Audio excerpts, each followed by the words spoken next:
Hi. It's August 1st. I'm at the Mohegan Outdoor Center, and Taco just stopped by. And Taco's SObO, but this is completing your Triple Crown? It is. When did you do the PCT?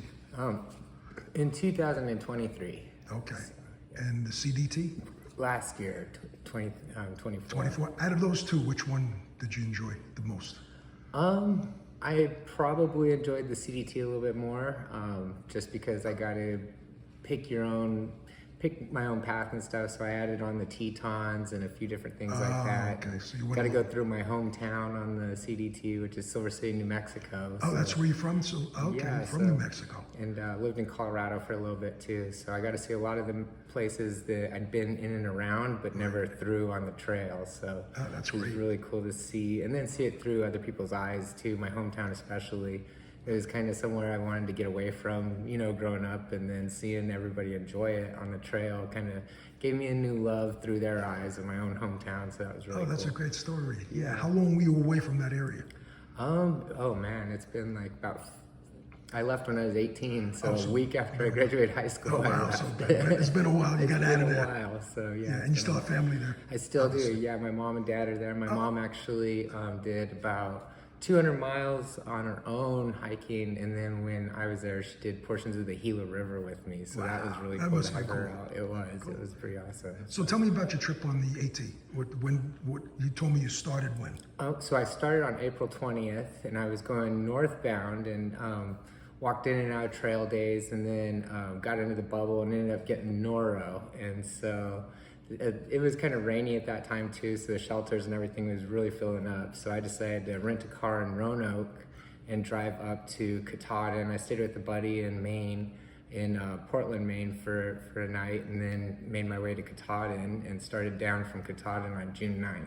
That's great. That's interesting. So you're doing a flip flop, obviously. Yeah, but wasn't by choice. It wasn't by choice. It was kind of a little unorthodox for sure. I haven't heard this one. I always had the idea of doing a SObO hike, but I didn't want to start as late as June. So it was kind of cool. I thought that I would consider it more when I got to Harper's Ferry, but I didn't get quite that far, and I was off trail, and it was just time for me to go. It sounds like you're having a great trip, though. I am. I can see it on you. You know, sometimes I see two hikers here, and they look a little worn. You know, like they're tired.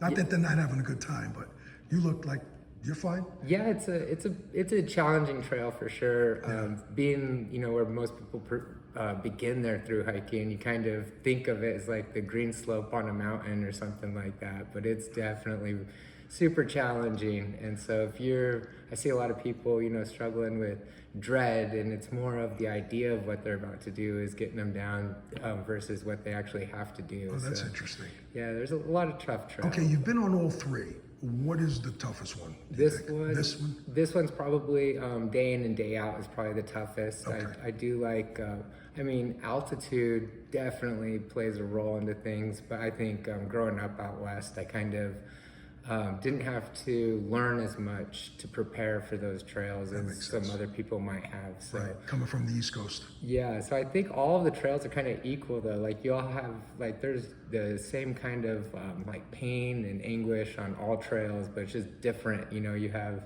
different things to deal with and contend with. So I tell everybody that's this far in the trail that's getting ready to complete it. I knew a lot of northbounders, and so I've been seeing all my friends again, and they're asking me now about other trails and stuff. And I really believe if you could do this trail day in, day out, that you can do any of the trails, the water carries and the fires and all that stuff, grizzly bears. You'll be fine once you get out there if you can survive this one. So. That's great.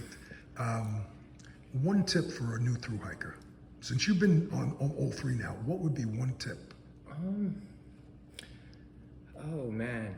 If you can't think of one, listen. I would say listen to your body. Your body will tell you if things are going wrong or something like that. Don't push an injury. Don't try to keep up with people just because and prolong an injury or things like that.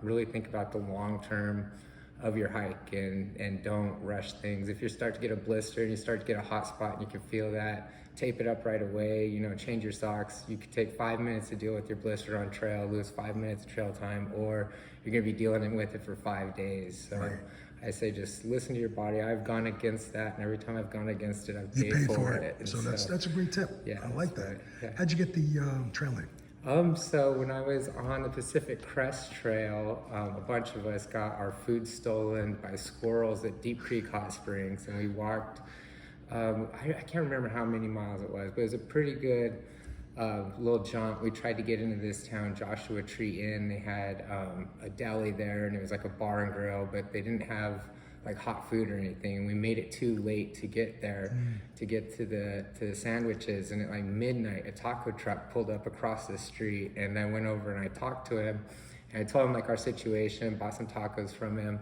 and then he's like, when I was getting ready to leave, I bought quite a few tacos, but he's like, you know what, man, I'm gonna be done for the night, and he gave me a whole tray of taco meat and tortillas, cilantro, onions, salsa. Talk about magic. Yeah, so I was enough to bring her back to everybody, so I gave everybody tacos, but it was like, at first it was like a mirage. I almost didn't even believe it happened, and so it was pretty You never cool know, right? You never know. Cool. Southern California, some of the best tacos you could get too, so it was awesome. That's great. That's a great story. Yeah, we went Tacos at midnight. Yeah, it was awesome. So it was made up for the squirrels, and they ate everything but our Cliff Bars, which we thought were Really? interesting. They cleaned you out? Yeah, but we still didn't want our Cliff Bars that much either after that. So, Wow, yeah. that's wild. Haven't had Cliff Bars in my bag since. That's great. Hey, thanks for visiting me, and congratulations finishing up the Triple Crown. You say Dragon's Tooth is where you end up? Dragon's Tooth, yes. That's great. SObO mile 705. 705. So, When do you figure you're going to finish off? Roughly. yeah, I don't know. Maybe first week of September Beautiful. or something like that. Yeah, I'm doing a little side quest for 4 days down a river. Right, yeah, you told me about that. Yeah. It's kind of miles over miles at this point. All right. Last question. Any aspirations to do something else after this one? Yeah, definitely. I have 200 miles left to do on the Arizona Trail. I want to do that this year, and then Pacific Northwest Trail is really calling my name too. So, Okay, cool. Yeah, but I'm sure Te Aurora and New Zealand's really you're going to be traveling. There's a few of them. Yeah, I was trying to get the United States knocked out before I go start traveling overseas. So, That's great. All right, yeah, cool. That's what I'm doing. Thanks for the visit. Thank you. Okay.